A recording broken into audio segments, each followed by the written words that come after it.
বর্তমান পরিস্থিতিতে বিভিন্ন জাতিগোষ্ঠীর মধ্যে সম্প্রীতি ও ঐক্য স্থাপন করে বিশ্বের শান্তি প্রতিষ্ঠায় যীশু খ্রিস্টের শিক্ষা ও আদর্শ ফলপ্রসূ অবদান রাখতে পারে বলে মনে করেন রাষ্ট্রপতি মোহাম্মদ শাহাবুদ্দিন। বড়দিন উপলক্ষে বঙ্গভবনে খ্রিস্টান ধর্মাবলম্বী গণ্যমান্য ব্যক্তিবর্গের সাথে শুভেচ্ছা বিনিময়ের সময় তিনি একথা বলেন। ধর্ম বর্ণ নির্বিশেষে সবাইকে দেশ ও জনগণের কল্যাণে কাজ করার আহ্বান জানান রাষ্ট্রপতি। বাংলাদেশ সাম্প্রদায়িক সম্প্রীতির দেশ উল্লেখ করে তিনি বলেন, এদেশে সবাই নিজ নিজ ধর্ম ও আচার অনুষ্ঠান স্বাধীনভাবে ও আনন্দঘন পরিবেশে আবহমান কাল থেকেই পালন করে আসছে। একটি বৈষম্য ও দুর্নীতিমুক্ত এবং ন্যায়ভিত্তিক রাষ্ট্র প্রতিষ্ঠায় সাম্প্রদায়িক সম্প্রীতির বন্ধনকে আরও মজবুত করার তাগিদ দেন রাষ্ট্রপতি। ধর্ম বর্ণ নির্বিশেষে সকলকে দেশ ও জনগণের কল্যাণে কাজ করতে হবে।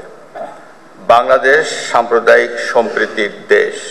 এদেশের সকল ধর্মের মানুষ নিজ নিজ ধর্ম ও আচার অনুষ্ঠানাদি স্বাধীনভাবে ও আনন্দঘন পরিবেশে আবহমান কাল থেকেই পালন করে আসছে।